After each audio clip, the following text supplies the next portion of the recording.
তোমাদের সবাইকে সানা smile education সেন্টারে স্বাগত জানিয়ে আজকের পর্বটি শুরু করছি। আজকে তোমাদের জন্য নিয়ে চলে এসেছি তোমরা যারা দশম শ্রেণীর দ্বিতীয় পর্যায়ক্রমিক মূল্যায়ন পরীক্ষা দেবে তোমাদের জন্য রায় ও মার্টিন প্রশ্নবিচিত্রা থেকে ভলিউম 1-এর আজকের সমাধান করে দেখাবো। ইতিহাস বিষয়ে মডেল নম্বর 5-এর যে সমস্ত ছোট ও বড় প্রশ্নগুলি আছে সমস্ত প্রশ্নের উত্তর তোমাদের সমাধান করে দেখাবো। চলো দেরি না করে মূল বিষয়ে যাওয়া যাক। চলো দেখো কি আছে এক দাগের, সঠিক উত্তরটি বেছে নিয়ে লেখো। প্রথম প্রশ্ন কি আছে এক দাগের, মহাবিদ্রোহের পর ভারতের শাসনভার গ্রহণ করেন, এটা উত্তর হবে অপশান খ মহারানী ভিক্টোরিয়া। পরবর্তী দেখো দুই দাগে কি আছে, সিপাহী বিদ্রোহের প্রথম সূচনা হয়েছিল, এটা উত্তর হবে অপশান ঘ বহরমপুরে। পরবর্তী প্রশ্ন দেখো তিন দাগের, রানী লক্ষ্মীবাঈ সিপাহী বিদ্রোহের নেতৃত্ব দেন, সঠিক উত্তর হবে অপশান গ ঝাঁসিতে। পরবর্তী প্রশ্ন দেখো চার দাগের, ভারতের প্রথম সাপ্তাহিক পত্রিকা কোনটি, সঠিক উত্তর হবে অপশান ক বেঙ্গল গ্যাজেট। পাঁচ দাগের প্রশ্ন দেখো শ্রীরামপুর ছাপাখানা প্রতিষ্ঠা করেন, এটা উত্তর হবে উইলিয়াম কেরি, অপশান ক। ছয় দাগে দেখো ভারতে হাফ টোন প্রিন্টিং পদ্ধতি প্রয়োগ করেন, এটা উত্তর হবে অপশান গ উপেন্দ্র কিশোর রায় চৌধুরী।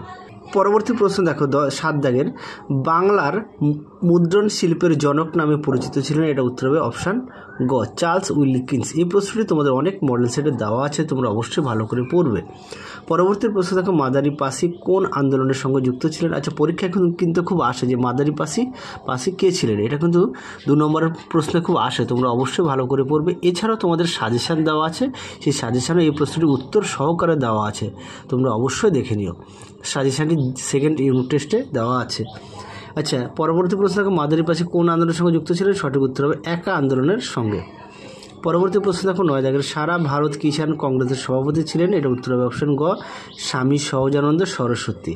10 দাগের প্রশ্ন দেখো 12 দলীয় সত্যাগ্রহ হয়েছিল, এটা উত্তর হবে অপশান ঘ গুজরাটে।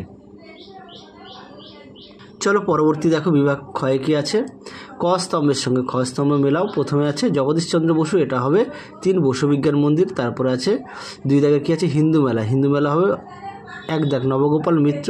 3 দাগ আছে মাদ্রাজের কমিউনিস্ট নেতা, এটা হবে সিঙ্গারা ভেলু চেট্টিয়ার। তারপরে দেখো বিভাগ গয়ে কি আছে, বিভাগ গয়ে যে কটা প্রশ্ন আছে সমস্ত প্রশ্নের উত্তরই তোমাদের সমাধান করে দেখাবো। প্রথম প্রশ্ন হচ্ছে সভা সমিতির যুগ বলতে কি বোঝো। চলো প্রশ্নের উত্তরটা দেখে নাও, প্রশ্নের উত্তরটি সুন্দর করে দেওয়া আছে। চলো পরবর্তী প্রশ্ন দেখো, তোমরা একটু দেখে নিও। পরবর্তী প্রশ্ন দেখো কি আছে, 3-2 একা আন্দোলনে কৃষকদের কি কি দাবি ছিল। চলো প্রশ্নের উত্তরটা দেখে নাও, প্রশ্নের উত্তরটি দেখে নাও। একা বিদ্রোহের দাবিগুলি কী কী ছিল সুন্দর করে দেওয়া আছে, তো 1 নম্বর 2 নম্বর 3 নম্বর 4 নম্বর করে তোমরা একটু দেখে নাও প্রশ্নের উত্তরটি, আমি আর মুখে বললাম না, দেখে নাও সুন্দর করে দেওয়া আছে। চলো পরবর্তী প্রশ্নটা দেখো। চলো পরবর্তী প্রশ্ন দেখো 3-3 শ্রীরামপুর ত্রয়ী কারা আছে। এই প্রশ্নটি তোমাদের আগের ভিডিওতে দেওয়া ছিল, একটু দেখে নাও। চলো পরবর্তী প্রশ্ন দেখো 3-4 কে কবে রেডিক্যাল ডেমোক্রেটিক পার্টি গঠন করেন, এটা উত্তর হবে মানবেন্দ্রনাথ রায়। সালটি দেখে নাও 1940 সালে। 5 দেখো কি আছে, বসু বিজ্ঞান মন্দিরে কোন কোন বিষয়ে গবেষণা হতো। চলো প্রশ্নের উত্তরটা দেখে নাও, প্রশ্ন উত্তরে সুন্দর করে দেওয়া আছে। আচার্য জগদীশচন্দ্র বসু 1917 খ্রিস্টাব্দে বসু বিজ্ঞান মন্দির প্রতিষ্ঠা করেন, কার্যাবলী দেখে নাও। অধ্যাপনা থেকে অবসর গ্রহণের পর বিজ্ঞান চর্চার জন্য তিনি এই প্রতিষ্ঠানটি তৈরি করেন। ইংল্যান্ডের রয়্যাল ইনস্টিটিউটের অনুকরণে এখানে কাজ হতো। এখানে বিজ্ঞানের বিভিন্ন বিষয় যেমন পদার্থবিদ্যা জীববিদ্যার উপরেও গবেষণা করা হতো। এই প্রতিষ্ঠানে গবেষণার নতুনত্ব ছিল। এই পথ ধরে আজকের বহু নতুন বিজ্ঞানের শাখা বিষয় সৃষ্টি হয়েছে। তাহলে উত্তরটি তোমরা এখান থেকে এই অবধি লিখবে। চলো পরবর্তী প্রশ্ন দেখো। তারপরে দেখো বিভাগ ঘয়ে কি আছে, 4-এর 7 বা 8টি বাক্যের নিম্নলিখিত প্রশ্নগুলির উত্তর দাও, যে কোনো 2টি। 4-এর 1-এ কি আছে, টিকা লেখো, বঙ্গভাষা প্রকাশিকা সভা সম্পর্কে টিকা লেখো। চলো প্রশ্নের উত্তরটা দেখে নাও। বঙ্গভাষা প্রকাশিকা সভা সম্পর্কে দেওয়া আছে, ভূমিকা দেওয়া আছে। তারপরে দেখো প্রতিষ্ঠা কাল ও প্রতিষ্ঠাতা দেখে দেওয়া আছে, পয়েন্ট দেওয়া আছে, প্রতিষ্ঠার উদ্দেশ্য কার্যাবলী সুন্দর করে দেওয়া আছে। দেখো মূল্যায়ন, তোমরা এই পর্যন্ত প্রশ্নের উত্তরটা লিখবে, সুন্দর করে দেখো পয়েন্ট দেওয়া আছে, দেখে নাও।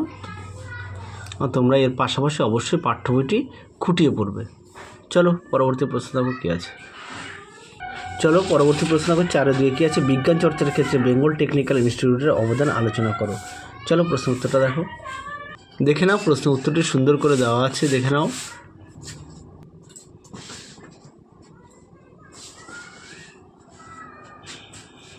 দেখে নাও প্রশ্নের উত্তরটি।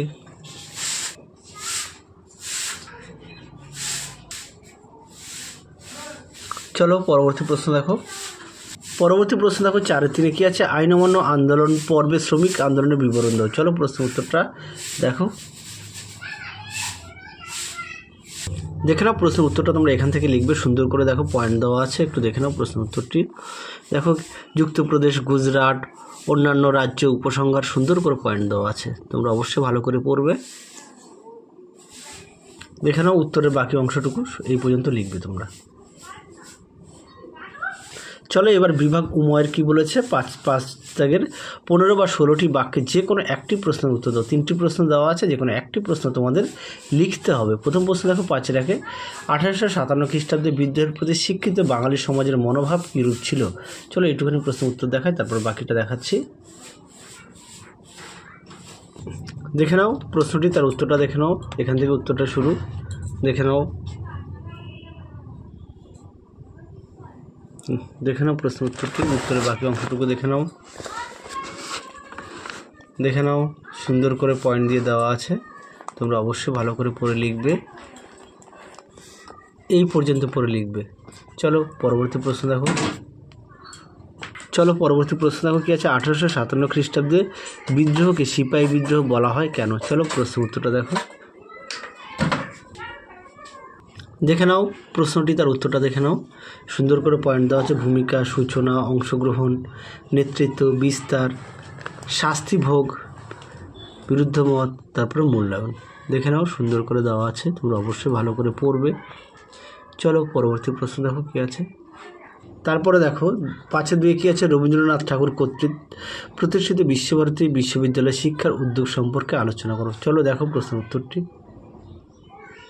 দেখে নাও প্রশ্নটি, তার উত্তরটা দেখে নাও, সুন্দর করে দেওয়া আছে, তোমরা এখান থেকে লিখবে। দেখে নাও উত্তরের বাকি অংশটুকু সুন্দর করে লিখবে, দেখে নাও এই পর্যন্ত লিখবে। চলো পরবর্তী প্রশ্ন দেখো কি আছে। পরবর্তী দেখো 5-3 দাগের প্রশ্নটা দেখে নাও। বঙ্গভঙ্গ বিরোধী আন্দোলনের শেষ দিকে কৃষকরা স্বতঃস্ফূর্ত যোগদান করেনি কেন? ভারত ছাড়ো আন্দোলন কৃষকরা সবসময় মহাত্মা গান্ধীর দেখানো পথে চলেনি, মন্তব্য বিশ্লেষণ করো। চলো প্রশ্ন উত্তরটা দেখো। দেখে নাও প্রশ্নটি, তার উত্তরটা তোমরা এখান থেকে শুরু করবে। দেখে নাও তারপরে এখানে বলেছে 2 নম্বর প্রশ্নটা অ্যাড করতে। দেখে নাও 2 নম্বর প্রশ্নটা এখান থেকে তোমরা অ্যাড করবে। দেখে নাও সুন্দর করে লিখবে, যাদের বই আছে অবশ্যই বই থেকে লিখবে, বই থেকে পড়ে নেবে, যাদের বই নেই তোমরা একটু খাতায় লিখে নিয়ে পড়বে।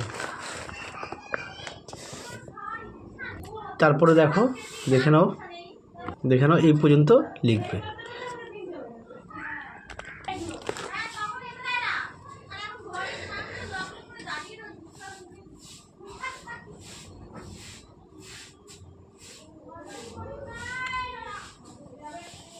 চলো তাহলে আজকের মতো এখানে সমাপ্ত করছি, আবার দেখা হবে খুব শীঘ্রই তোমাদের পরবর্তী ভিডিওতে। তোমরা সবাই সুস্থ থেকো, ভালো থেকো, টাটা।